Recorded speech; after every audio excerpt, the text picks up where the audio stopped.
Hello, hello, this is Junichiro Rikawa.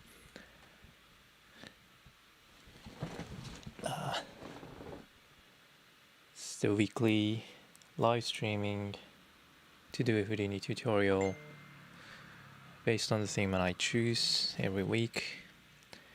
And the topic that I chose today is a cell division simulations, which is something looking like these Mitosis simulations using Houdini. Hello everybody, and let me just show you the final result. What would it look like? What it look like if I play it, starting from the single cell. It replicates its cells as the cell division simulations and create a bunch of cell collection, cell crowds. And that's one thing that I want to do today, and also to make it more parameterized or procedural, I would like to control where it grows up, how to set the boundary for the cell to be splitted. So I set the checkbox called boundaries. So if I check it with any specific geometry, solid geometry like this kind of text, then the cell starts to grow inside this text geometry, so that in the end you'll see a bunch of cells which is stacked inside this text geometry or any kind of solid geometry. Alright, so let's try to do that.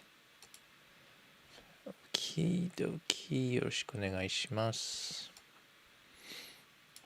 And the solution itself is pretty easy, so I think it won't take much time, I hope. Alright, let's start by creating a geometry node. Then I will start by creating a really simple cell division functions without the boundaries, so to make it easier. Alright, so I will start by creating a single or some multiple points somewhere. Maybe I can just create by a text first and then create a something like with a, and I'm just gonna create some solid geometry from this text geometry, and I am going to create 1 or 2 points inside this text as a starting point. But for initial testing, I'm not going to do the boundary collision stuff, right? So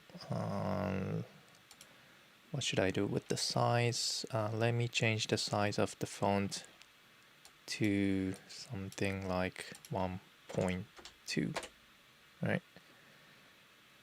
And I'm going to use a poly extrude node.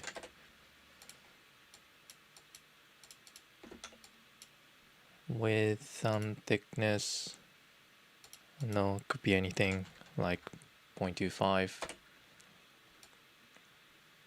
Okay, to make it solid, I'm going to check the output back as well. Now I'm going to convert it into a cloud, a volume,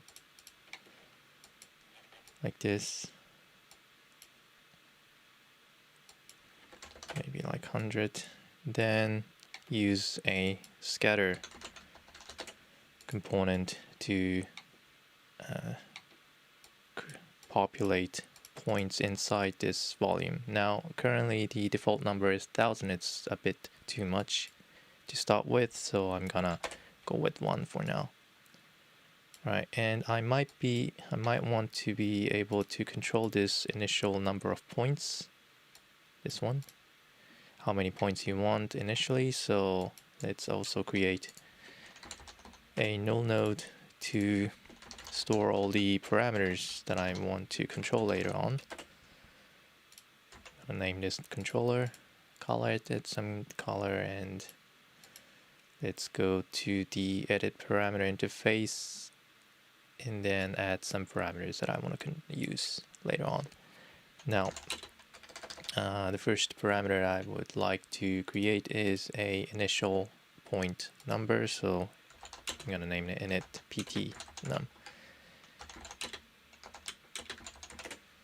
And the range is from 1 to maybe 5.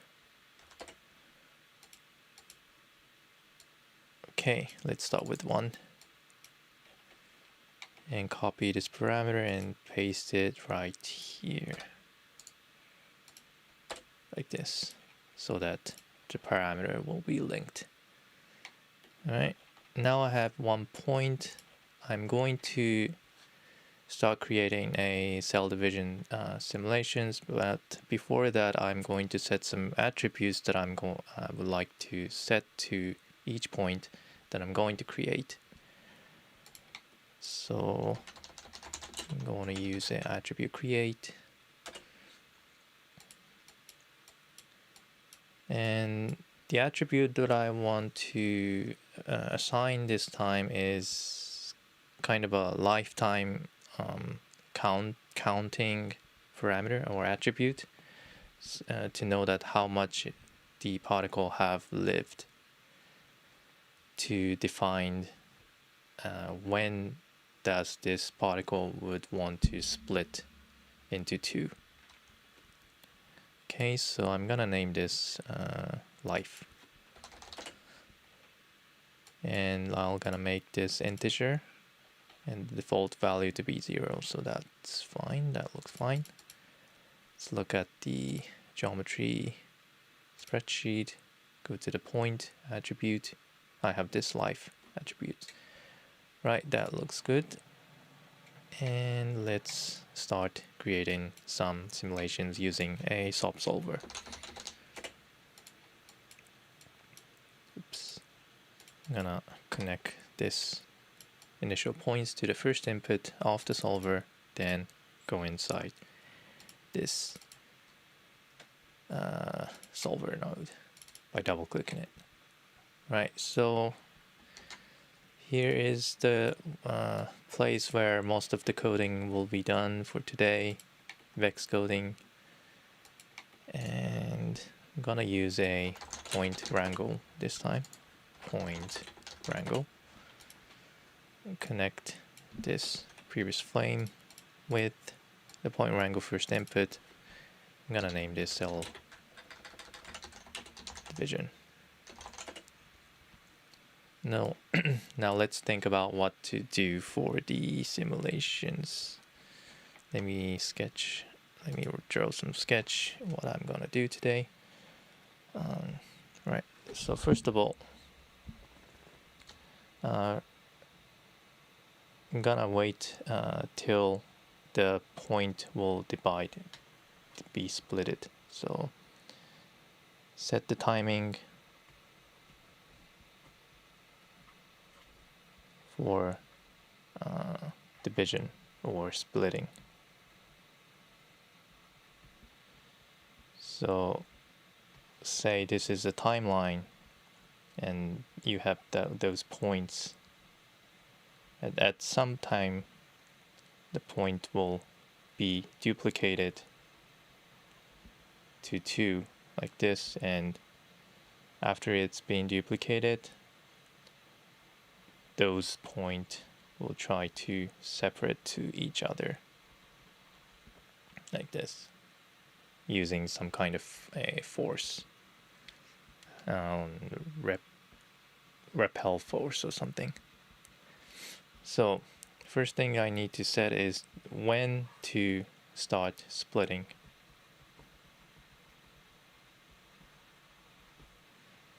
Then after I have set the timing, then I have to set the repel strength, repel force for the points, so that the point which is too close to each other will separate to each other to have some distance to each other.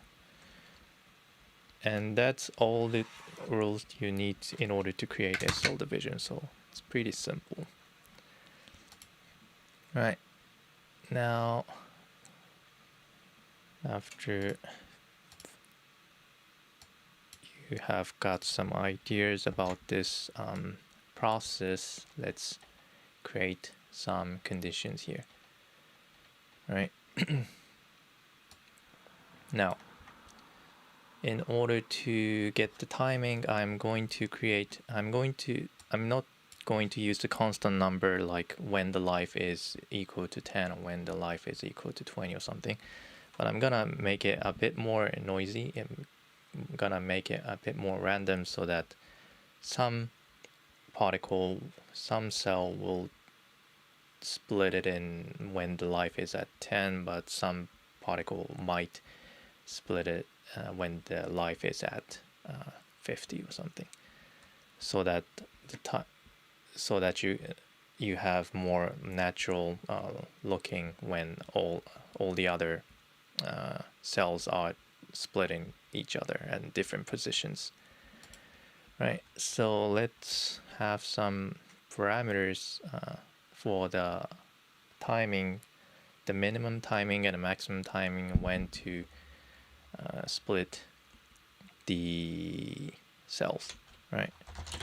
So for the first parameter, I'm gonna name this min time or min life using CHI.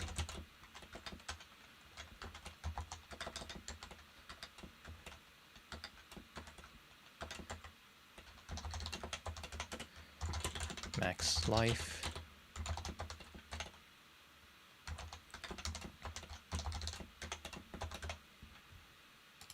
Okay, let's promote those two values, and initially I'm going to set as 30 and 150, which I have tested and looked good in my case.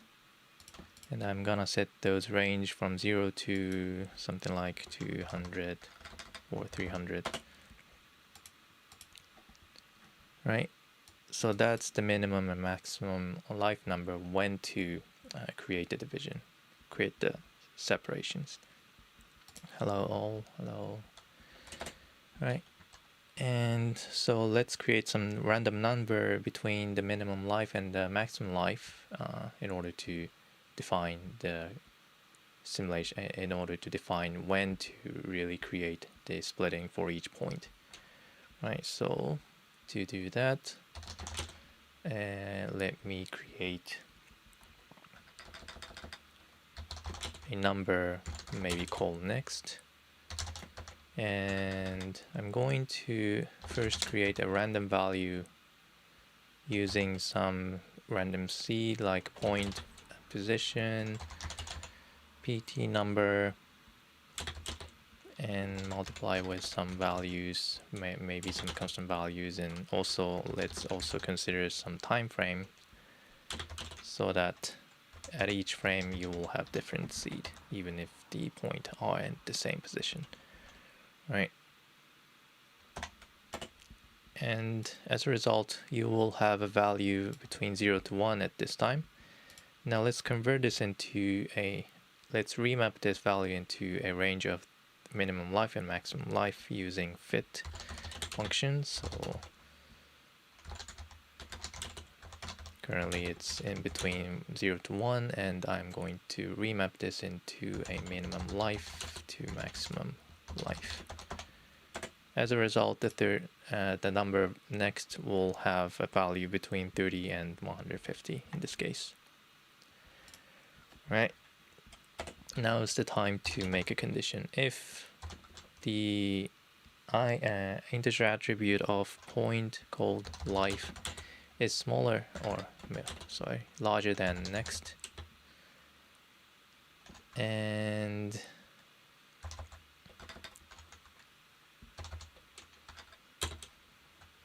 And maybe I would like to also, when you create a new cells, you might also want to reduce the whole maximum number of points, because it can quickly become, it can quickly could have a large amount of points if you don't limit the numbers. So let's have another parameter for the maximum number of points. Let's call this max pt.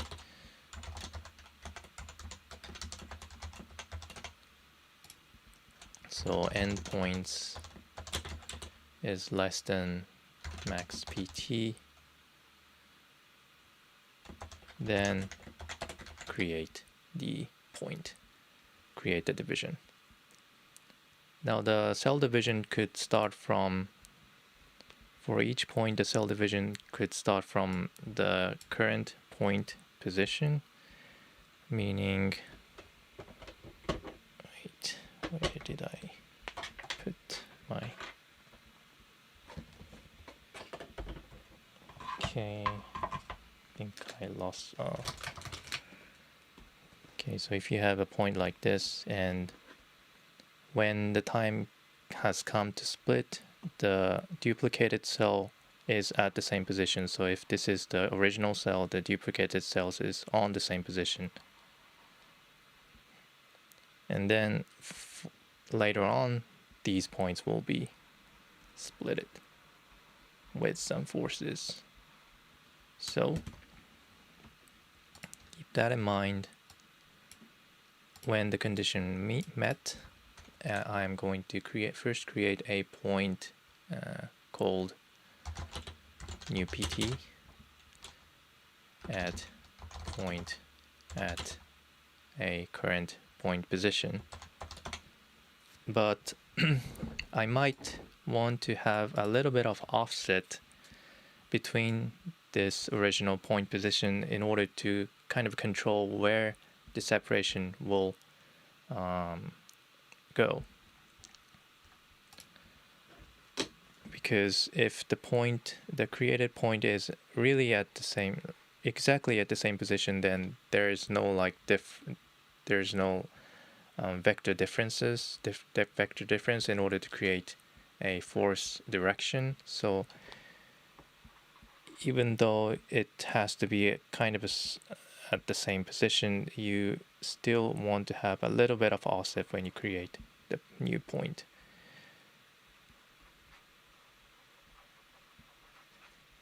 By doing it, you can also control the directions. So depending on where the new points be created, you can control where those points will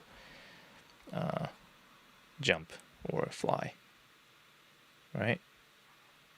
And if you create this new point to here, then the separation will become something like this. So keep that in mind. Let's create some offset value. And the offset value, for the offset value, maybe I could create using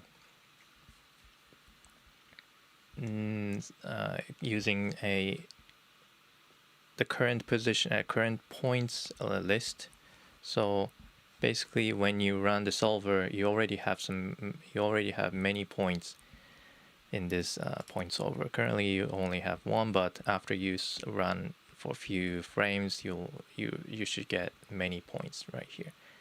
And from that, you want to get all the points point list, which is close enough to the created point, a newly created point, and get the direction to each of the point, and try to separate from all those points based on the distance of those points.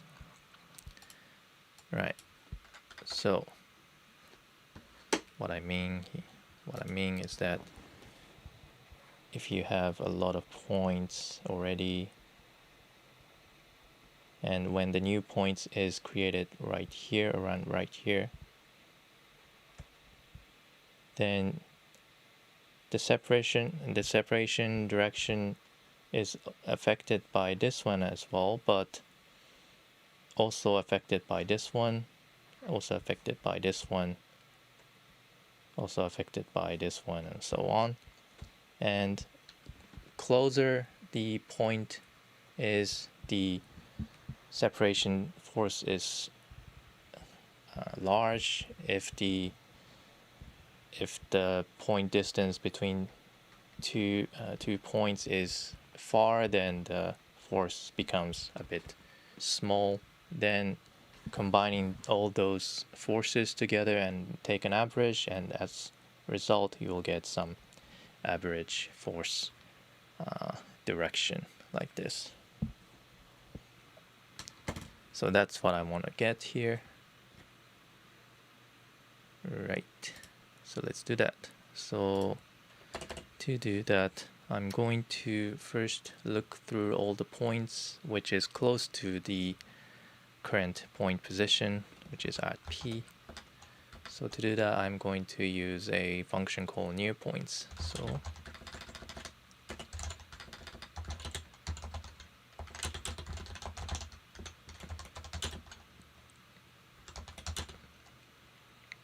and you also want to define the max distance, search distance from each point. So let's also set it as a parameter. I'm gonna name this float max distance.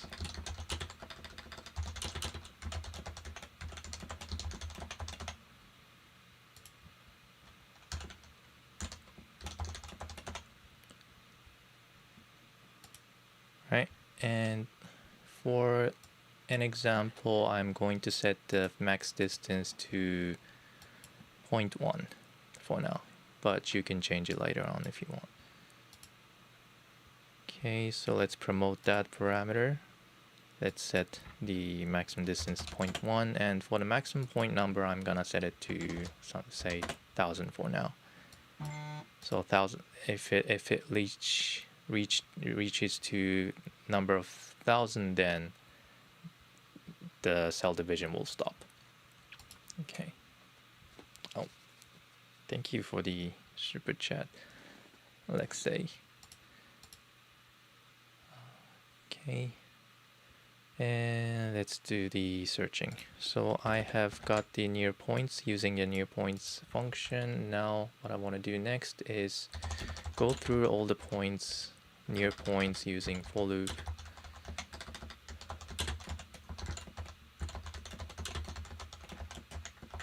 Like this, and get the near points ID.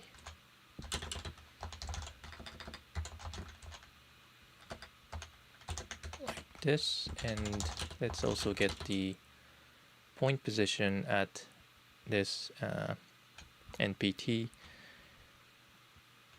which you can get it like this. All right, now now is the time to calculate the vector between those near points position and the current point position that you're looking at right now.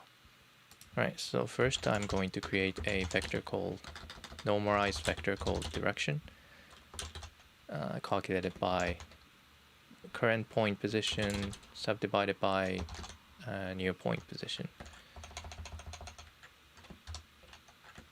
and create a normalized value out of this. Okay, I also want to get the distance between the near point and the current point position, so that I can set how much it affects the final direction. So let's create the distance between at P and position like this. Alright, so finally I'm going to create a variable called multi to use it in order to set the length of the final vector, in order to use it as a force to separate, or in order to use it for offset direction. Right, so I'm gonna name this fit. I'm gonna use fit and change this, remap this distance value, which is currently in between 0 to max distance. And if it's close to 0, then I want to make it a maximum value, so I'm gonna use it. I'm gonna change it to 1. Then if it's equal to max distance, then I'm gonna set it to 0. Okay, and finally I'm going to multiply the direction, which is a normalized vector between point and your point position, with mult. Then add the, maybe I also want to create a empty velocity vector outside the loop in order to make it as a offset vector, offset direction vector, to use it later on. And at each for loop, I'm going to add this newly updated direction inside a vel, like this. And yeah, something like this. Okay, so as a result, you will get a velocity, which is a addition of all those forces, just something like this one. And you might also want to take an average of this velocity divided by the length of near points that you have just found out. And I think I also need to set one more parameter here, which is one more condition here, is because when you use a new points using @p, then there's a big chance that this current point position is also included in this new points list. So I want to remove that. So if ptnum is not equal to, let's remove this right here. If ptnum is not equal to mpt, then use those, run those calculations. That makes more sense, I think. All right, then finally, let's divide this velocity with the number of values that have been added right here. So to do that, I also need to know how many direction has been added to the velocity. So let's also have some parameter called parameter count. I mean the variable called count, and for each time the velocity be added, increment the count as well, and then finally divide the velocity with count by changing parsing this count to float. Okay, now I have the initial velocity direction.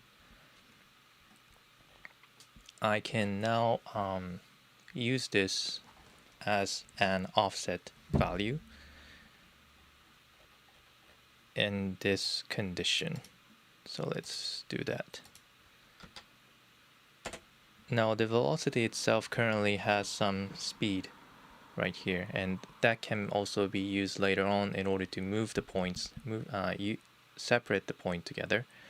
But for the cell division part, when you want to create a new points near the current point position, you don't want to set any speed. So I'm just going to make it as a constant speed by creating a new vector called offset and normalize this velocity vector. Right? And finally, you can multiply this offset with a really small value like 0.01 or something to create a little bit of offset between the current point. Then finally at the point at position plus offset, and you'll just get a new point, divided point to somewhere really close to the current point position. Okay, and you also want to set the attribute called life to this newly created point with the initial value 0. And you also want to reset the current life value to 0 as well, so that in next it can also re-split it after it has been split in this time with new timing. Okay, let's see if this makes sense. Okay, I might want to also multiply this max distance to right here, multiply by right here, to make it more, to control the minimum distance of the offset. So if the max distance becomes really large, then you might want to make the offset value a bit more larger as well. But it doesn't really matter if you want to apply here or not. It's not that important. Okay, so initially this should work. Let's check. Okay, so you have currently 1 point right here, and if I play it, nothing seems to happen. But if you look at it, okay, nothing's happening. Okay, I think I'm missing something here. Okay, yeah, forgot to count up the life. In order to make this work, you have to increment the life attribute for each point. So I forgot about that. So let's do that somewhere. Could be at last, maybe. So after all the calculations, I could increment life like this.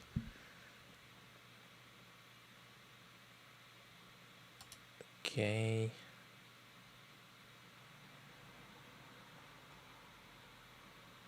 Okay, I have a comment. Is this if pt num is not equal to npt? Is this initialize velocity like a set of it's doing every frame and change velocity? The reason why I'm doing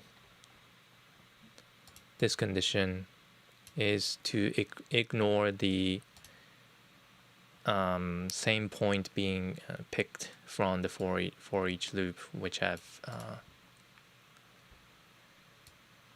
found from the near points function, because the near points will get all the closest point list using the position as a parameter. So as a result, there's a chance that you will get a same point position from this near point list.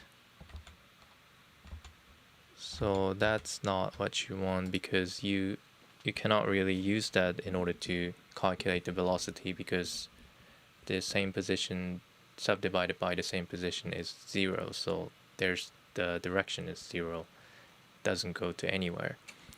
So you don't really need that kind of calculation. So in order to so that we want to ignore that part. So that's the reason why I'm ignoring the current point position from the near point. Right. Now I have incremented the life. Let's check again. If I play it, let's see if there's... Okay, there are 2 points right now currently And if I play it more, I have 18 points. But still it looks like a single point. But actually there's a lot of points being stuck together. And each point has a really small gaps in between those points, I think, like these. Okay, so I think it seems good enough. Alright. So now that we have checked that there's an offset in between, I'll be able to create a duplicated point at the same point position. Now's the time to actually move those points separately to make a separation, and using this velocity and with some kind of speed. Right, so to do that, I might want to set the speed, how much this separation will be done. So I'm going to create another parameter called speed.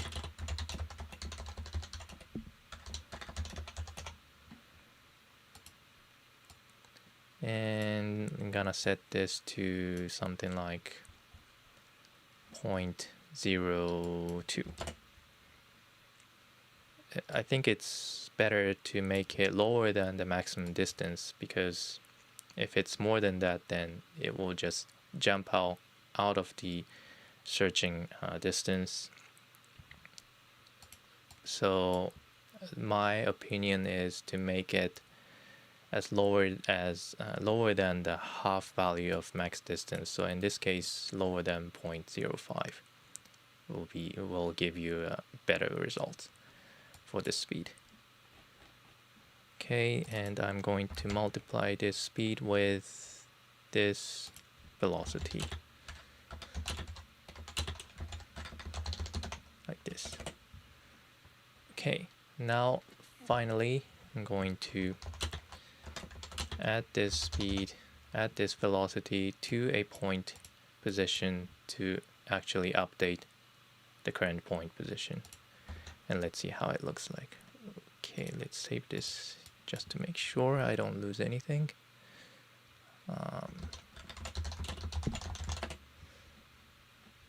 Okay, let's go back to the object geometry node, go to the first node, frame. I'm gonna set the maximum frame to 1000 and play it. Okay, I don't see, nothing is happening, it's not moving. Seems like I am missing some directional value here. Let's check. Okay. So where is the place that I got wrong? Okay, let me first check if all the parameters that's being set. Oh, okay. All right. And then, okay, I think the problem here is that since if you only have one point, then this for loop calculations doesn't do anything, just give you the velocity of 0 because there's no near points. So that's the reason why it didn't move in this case. So I think I might need to add one more additional vector to this offset in order to make it work even there's only one point. So let's add a kind of a random normalized sphere directional value, could go to any direction using any value in x, y, z, which is a bit smaller than this current offset value, directional force. which I could create it using a random function called. Oh, thank you very much for the super chat, KMA3D. Right, so what I'm going to do is to create a random value first.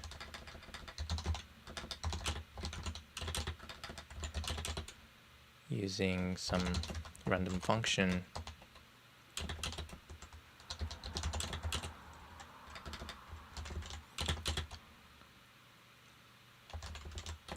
Something like this. Maybe multiply this with pt num. So this is a random value between 0 to 1, and I'm going to convert this into a random vector value using randvel, a function called sample sphere uniform, and use this random value as a parameter in order to create a random normal direction, random XYZ direction. And let's also normalize this to make sure that the length of this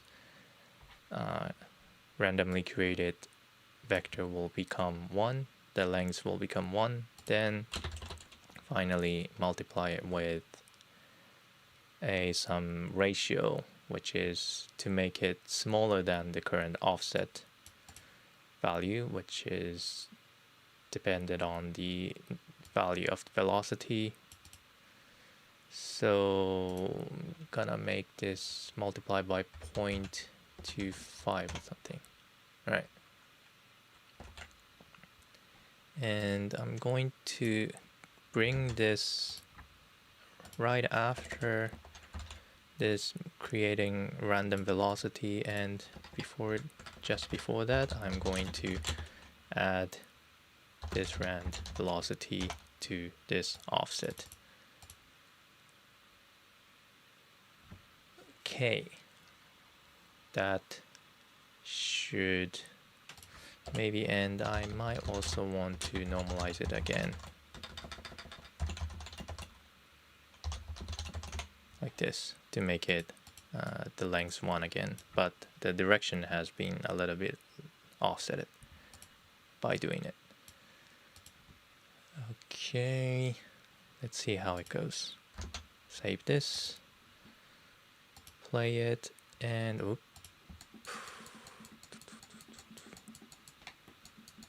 Okay, seems something is happening. Let's try save. Look again. Okay, new points has been created. I think it's been succeeded. And I think the maximum, the cell division has been stopped around frame 500. Maybe it just reached the number 1000, which I've set inside. Yeah, it's right now 1010. Okay, let's look at the simulation again. If I play it, start with 1, 2, 3, 4, and increasingly the cell division kind of get faster and faster because all those points try to separate to each other using the same rule when the life becomes 30 to 150. And the simulation seems to work well with the points. Right, and I might also want to apply one more condition here when to create the new points. That is, I want to first calculate when you search for the closest point position for each point. So if you're currently looking at this point, and you have all those points,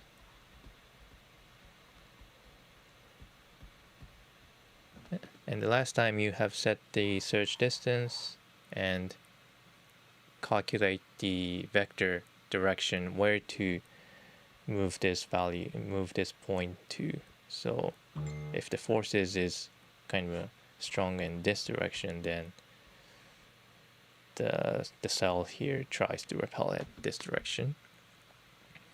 Now, the next thing I would like to check is whether this point is the closest point to this point, which is this one, is close enough to create a new cell. So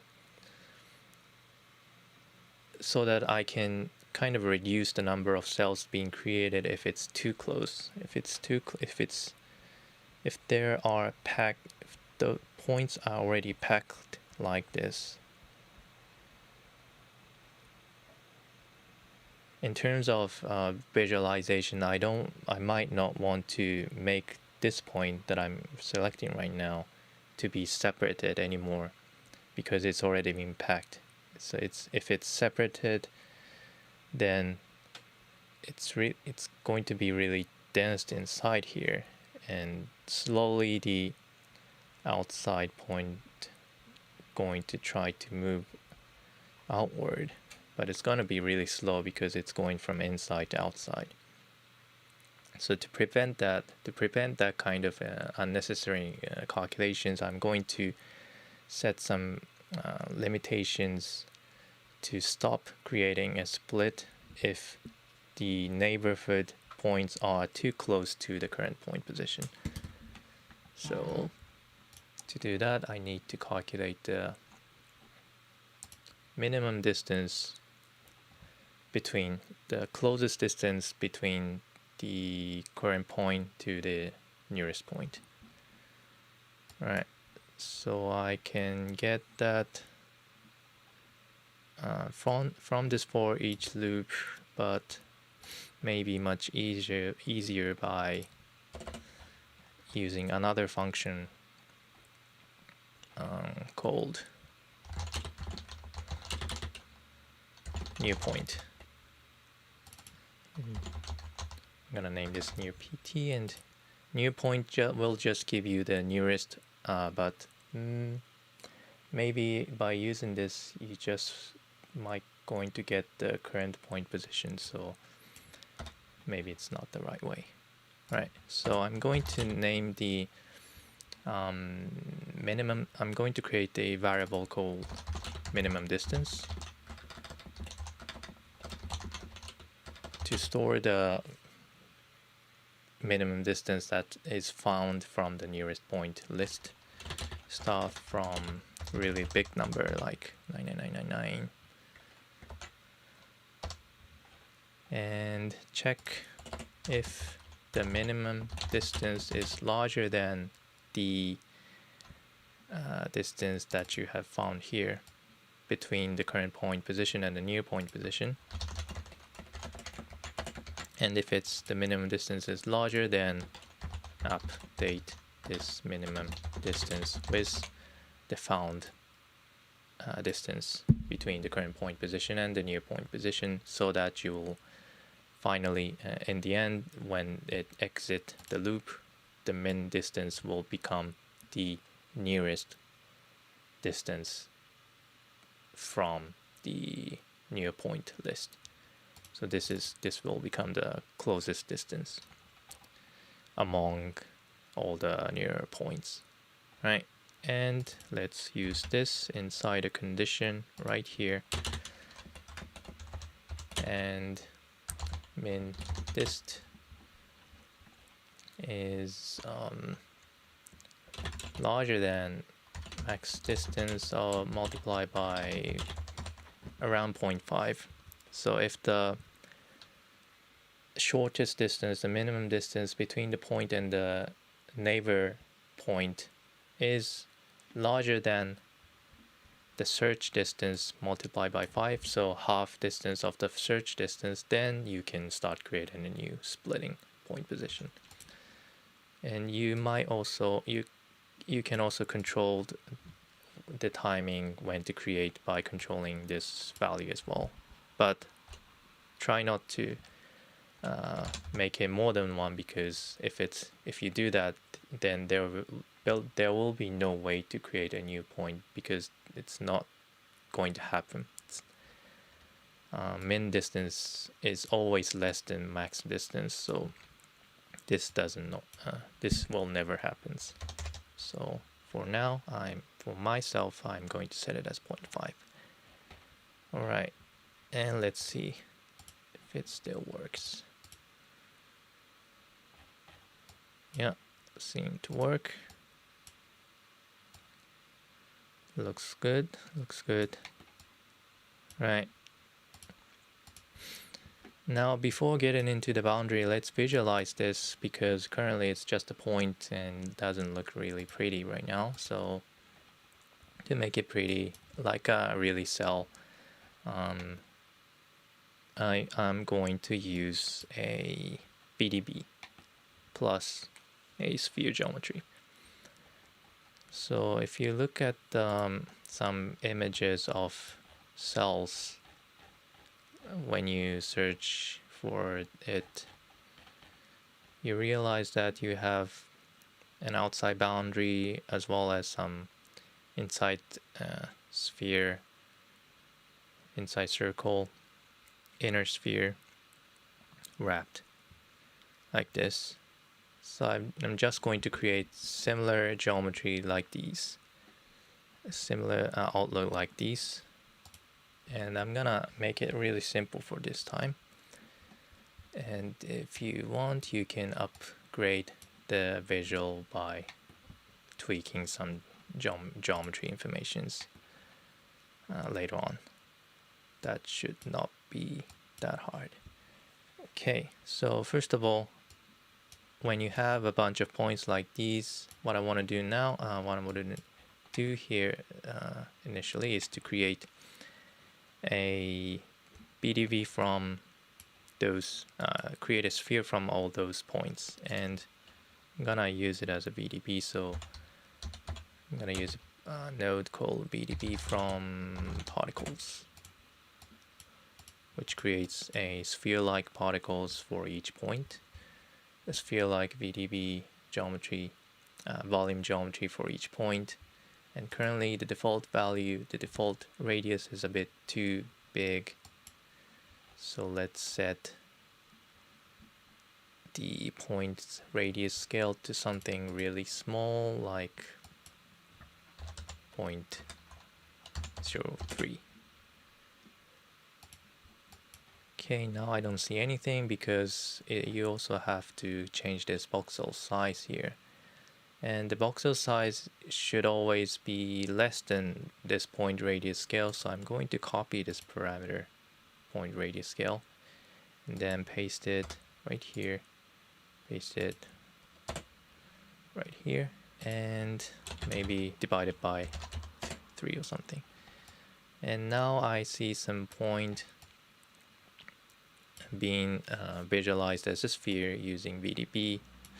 But as you can see, the outlook looks a bit too sphere-like. It doesn't really look like connected cells.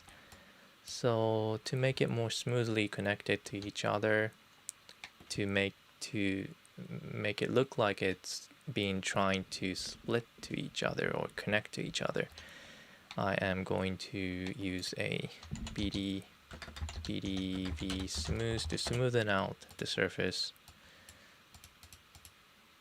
with a little bit of parameters set maybe to 2 is enough.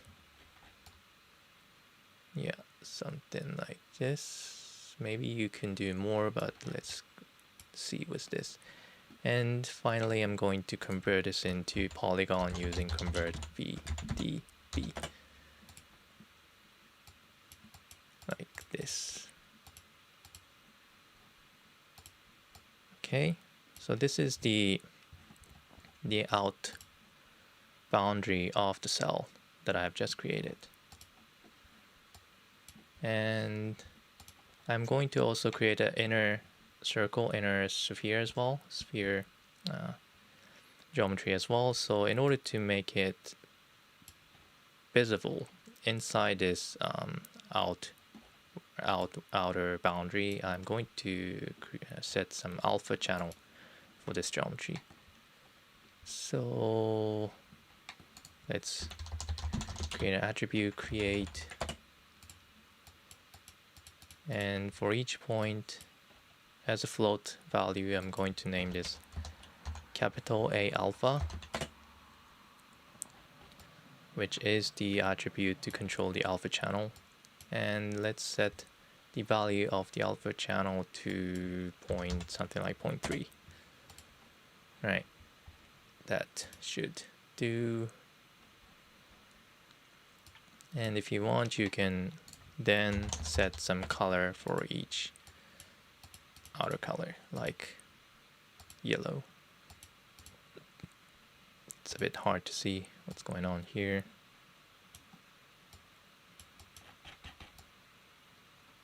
That actually has a color yellow applied.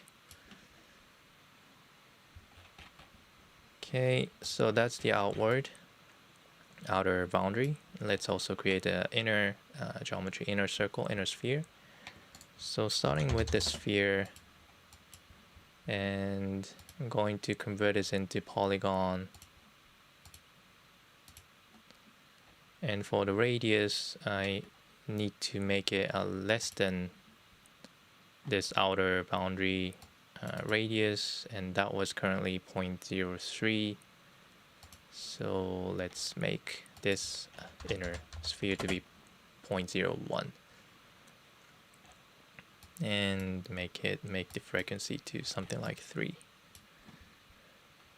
Right, and I'm also going to set some alpha channel for this one as well, but a bit more opaque than the outer boundary. Oops, not this one. Attribute create, set it as alpha, and set the value to something like 0.7. Okay, now I can maybe let's also set some colors as well. I'm gonna set it as red for now. Okay, and let's also go to the material in the display setting and set the diffuse to white to make it a bit more brighter for everything. Alright, now for each cell point, I'm going to use the copy 2 points to copy the sphere to each point from the solver, like this.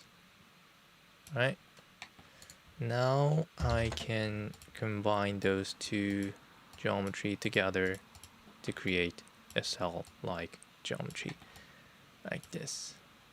Okay, maybe I want to make it more blue. Yeah, that might look better. Okay, let's look at the simulations again to see how it looks like. Okay, I might want to check this real-time toggle on to see it really seems like creating cell division. Okay, that doesn't look bad. So yeah, the basic setup in order to create the cell division is like this. This is it in order to create the cell divisions. And additionally, if you have time, I would like to show you how to set up the boundary to control where those cell will be created. To define the boundary, you can kind of create some divided cell design using some specific boundary to create some some procedural design stuff. It's something like text geometry. Okay, now before doing that, I would like to gather all the parameters which I would like, which I can control later, which I want to control later on. So let's go back to the solver. As you can see, there are a bunch of parameters that I have set for this vex wrangle. So let's go back and go back to the controller and open up this edit parameter interface. And then from the gear icon, I'm going to check off this 4-bit linking parameters from outside the subnet. Then go back to this solver again and drag and drop all those parameters that I have created inside a vex node, wrangle node, like this. And also set some ranges for each parameters. Currently the init ptnum is okay, my min life, maximum life is okay, maximum distance, yeah, it's okay, I think. Maximum point number, currently this is a bit too small. Let's make the maximum 10,000. And for the speed, 0 from 1, maybe I could set it to 0.0 from 0 to 0.1.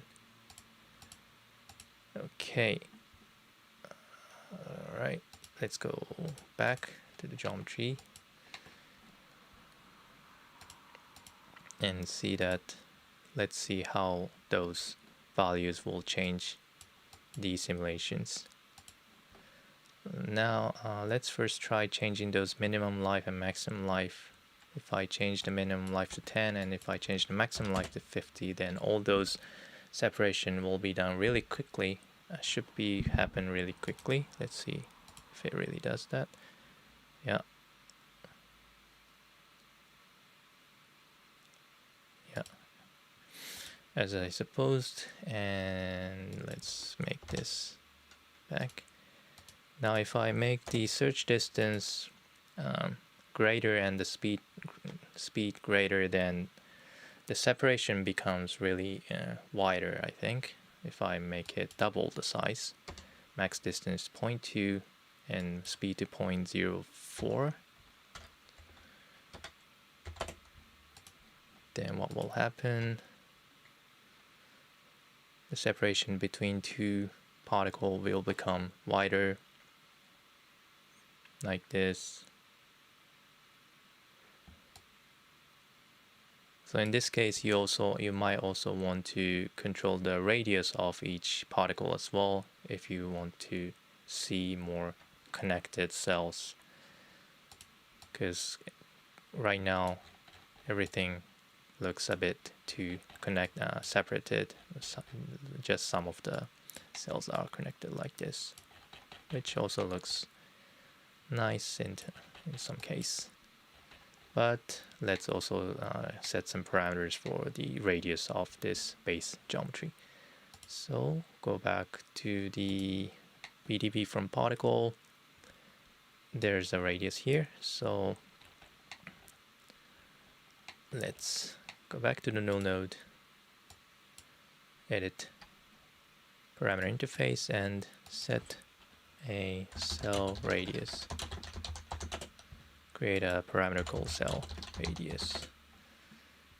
Okay, and set the range from could be anything, but from 0 to 0.5 or something. Might be too big. And currently this is 0.03, so I'm gonna set it as 0.3 and copy this parameter and go back to the BDV from particle, paste relative reference here.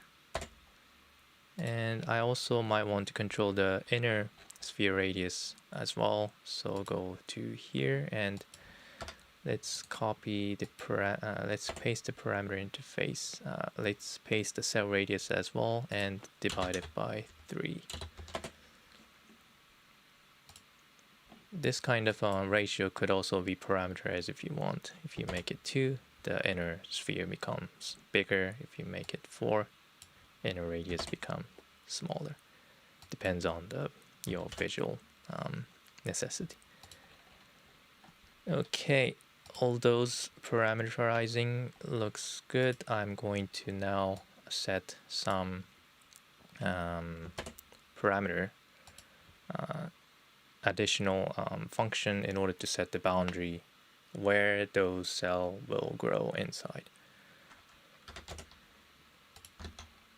If you just wanted to know how to create the cell division, then this is kind of all that you need to know. But if you want to know how to grow the cells inside some boundaries, then I'm going to show you how to do that next. Alright, so now I have this current boundary here, which I want to use it as a boundary. Yeah, I have this text geometry which I want to use it as a boundary. I'm going to connect this solid object to the second input of this solver first. Right, and right before connecting, and I also would like to connect the normal node to get the normal of each faces. So you will get kind of vertical normal vector like these. And I'm going to use this in order to define whether the point is inside a solid or not, if it's outside a solid. Right? Oh, thank you very much for the super chat again. Wow, really generous. Thank you. Okay, now let's go to the solver. So this is the geometry which is from the input 2, and I kind of need to do all the boundary limitation stuff inside the cell divisions. It might have been better if you can do it inside here, after the cell divisions calculations, but I think it's better to do it inside. But let me just think about if it's possible to do it outside, because that should always be better. But maybe let me see. Let me think. Well, maybe not. Maybe I didn't try this, but let me try to create another point triangle so that it will be more easy to see which one is cell division, which is boundary controlling. If you do it in one triangle, it might be hard to look at the code. So let me try this, doing like connecting like this. After I have created the cell division calculations, I'm going to set the boundary node in order to control the point position. Right. Alrighty. Now, the first thing I need to do for each point is to whether the point is inside the boundary, which is in this case this text A solid geometry. So if the point is inside a boundary, then you don't have to do anything. But once it's outside the boundary, then you want to make this point go back inside the solid so that it will keep populated inside the solid geometry, inside this boundary geometry that I have set. So the first thing I need to do is to check if the point is inside or not. So let's do that. In order to do that, there is several ways to do that, but one way to do that, let me go to the Houdini Bex function pages to check the function.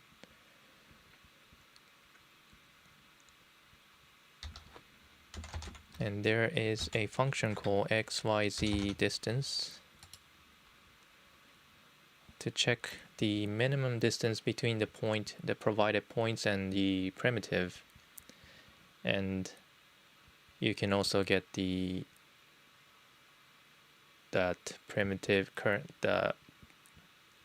collided primitive number as well as the UV. So by using this, you'll be able to get the shortest distance as well as the primitive value where it has been collided, and you can from this primitive number you can get the primitive normal direction. So calculating the dot product between the normal of this surface, of this face, primitive face, together with a point plus a closest point on a surface, then you can check whether the point is inside it, solid or not.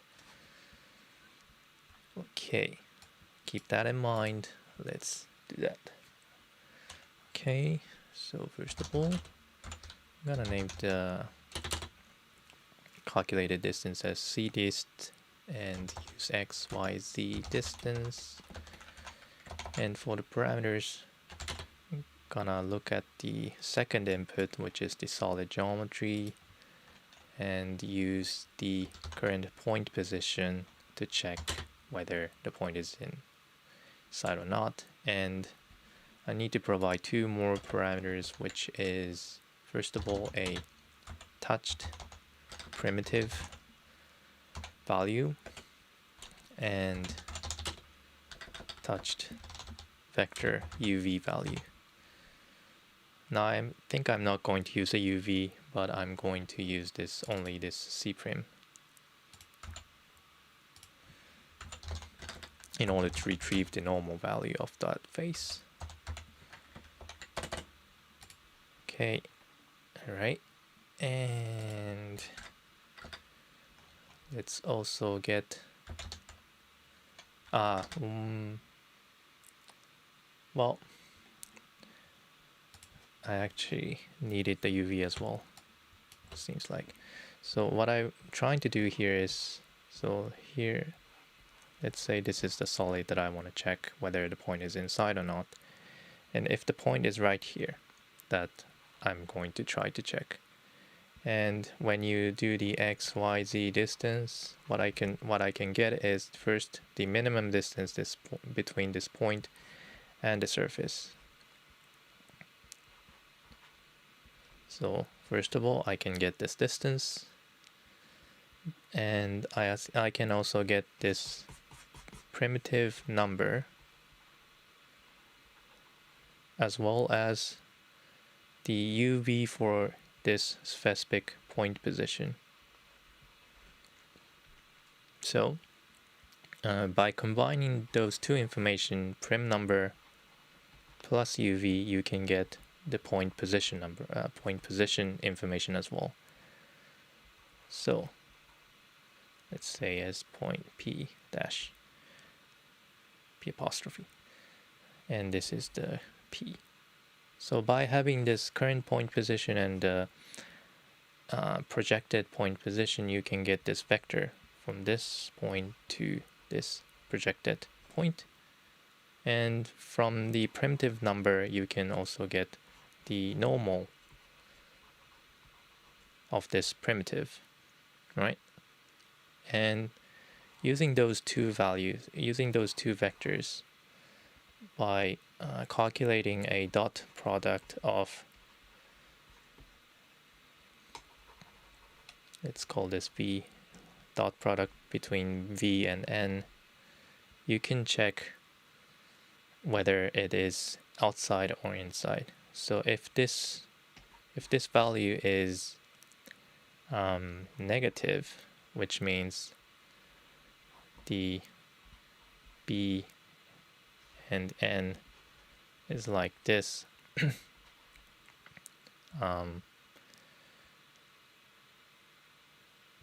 which the angle between the V and N is more than 90 degrees. In that case, the dot product result will become negative. So, and that means that point is outside the box. But if the normal and the angle between the normal and the vector, calculated vector V, is less than 90 degrees, then the dot product will become positive, and that means the point is inside this cube. So that's how you can check whether the point is inside the solid or not.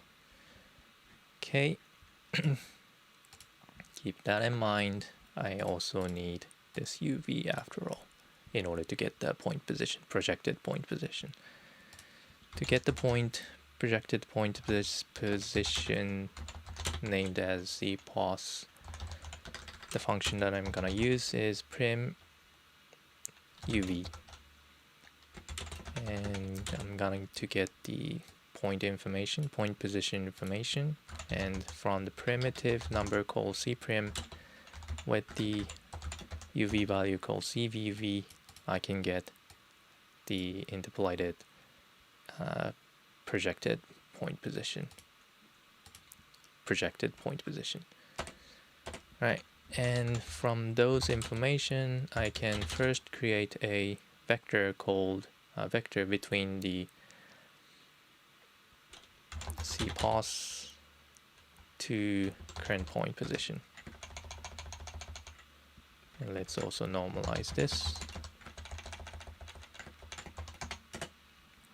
Okay, next, I can create a second vector, which should be retrieved as a normal of the primitive using this C prim. So I can use prim function from the second input, call n, which is the normal direction at C prim. Okay, now I have two vectors. I can just calculate the dot product between those two. Float dot val dot v1 v2. Now if the dot val is negative, then that means there is a big chance that the point is outside the solid. So I want to move this point back to inside the solid. But there is kind of a chance that if the point is right here close to that corner, there could be a chance that the dot product is kind of a more than 0, might be 0.3 or 0.2. So to make it sure, I'm going to set the condition as if the dot val is less than 0.5 or maybe less, something like this.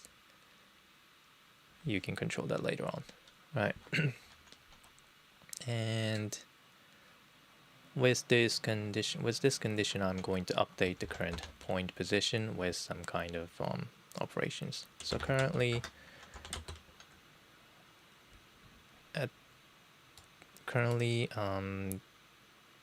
first of all, you want to move this point to the projected point position to the primitive, for sure.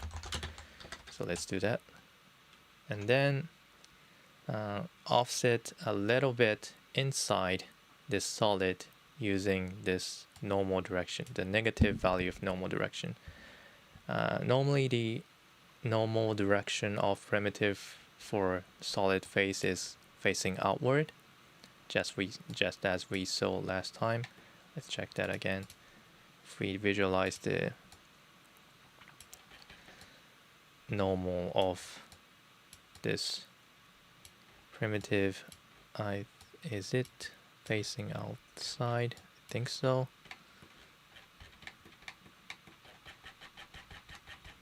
Yeah, I think it's facing outward. So that means when you want to move to inside of this solid, you can just multiply with negative value.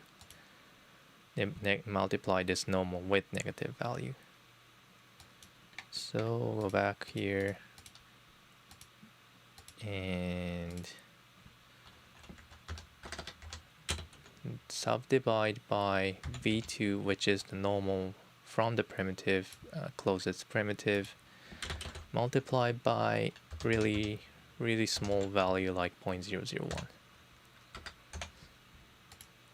And that should project, if the point is outside the solid, then that should project back to the solid, attach back to the solid, attach back to the boundary, then move a little bit inside to this solid geometry.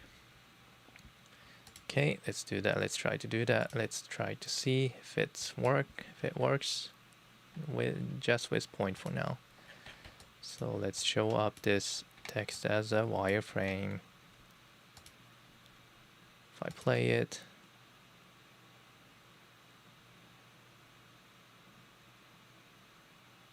okay, slowly the point is being created.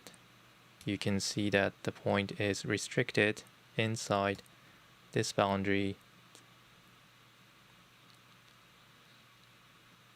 like this.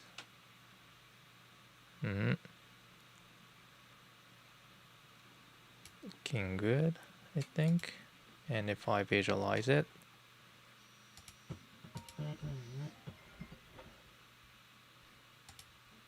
looking like this. So let's also visualize this with actual cell.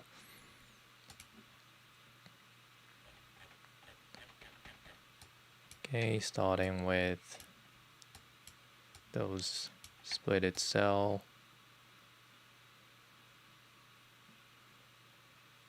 slowly filling up the text boundary that we have set. Doesn't really have to be text. It could be like cube, it could be like any kind of solid geometry.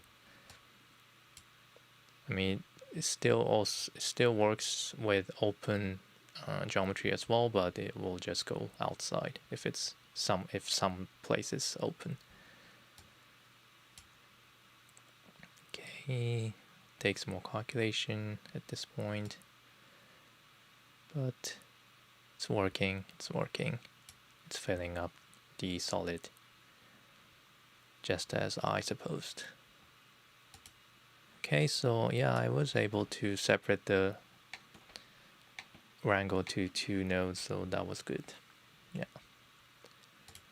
Okay, so that's pretty much it. After this, you can just render this with your preferred render engines like Redshift or so on. Or you can also bring this to like game engines like Unity or Unreal. But the simulation itself, you can do it like this. Procedurally control the boundary as well.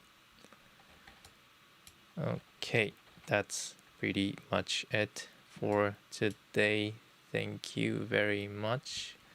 I'm going to upload this file to a GitHub that I've created right now, so that you can reference it later on.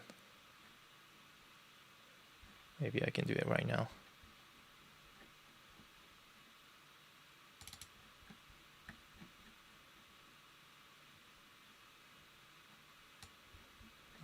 Yeah, let me upload the file. Thank you very much for the super chat. If you have any questions, let me know while I upload the file.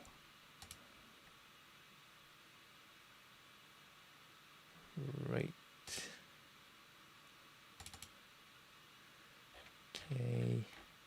I did already upload the file before, but the file was a bit old. It's a bit different than I did tonight, so might be better to use the new one that I have created right now.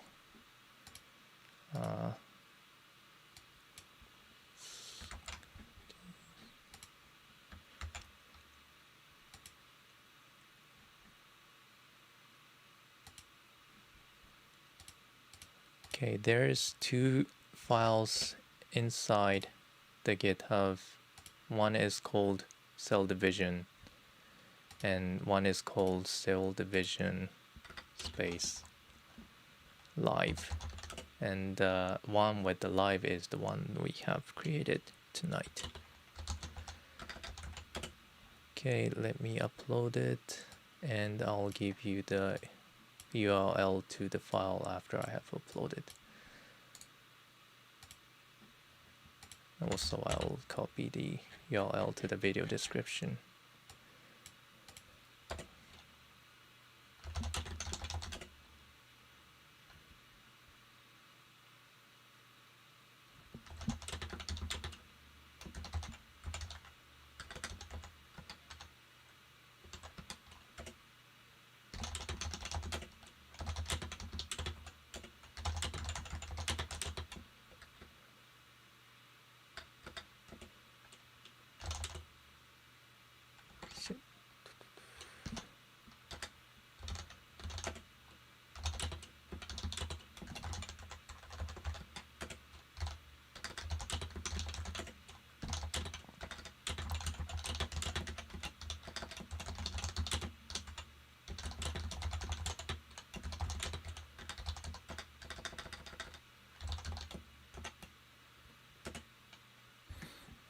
Okay,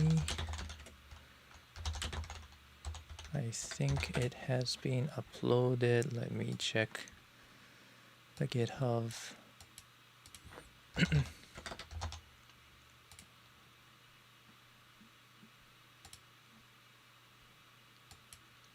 Okay, if you go to the video description now, or maybe I can also paste this URL to the comment, and if you go there, you can see the updated file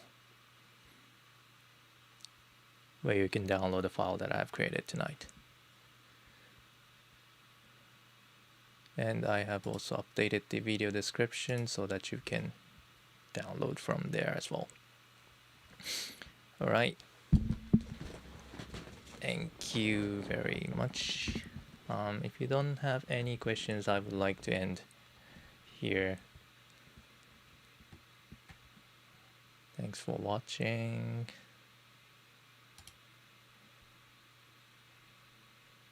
The logic itself is really simple here, but I kind of enjoyed creating it. Yeah. And thank you everybody for comment and super chat. Really appreciate that. And if you have a chance, please join next week as well. I'm trying to bring up some other topics again. Okay, thank you very much, and see you next week. All right.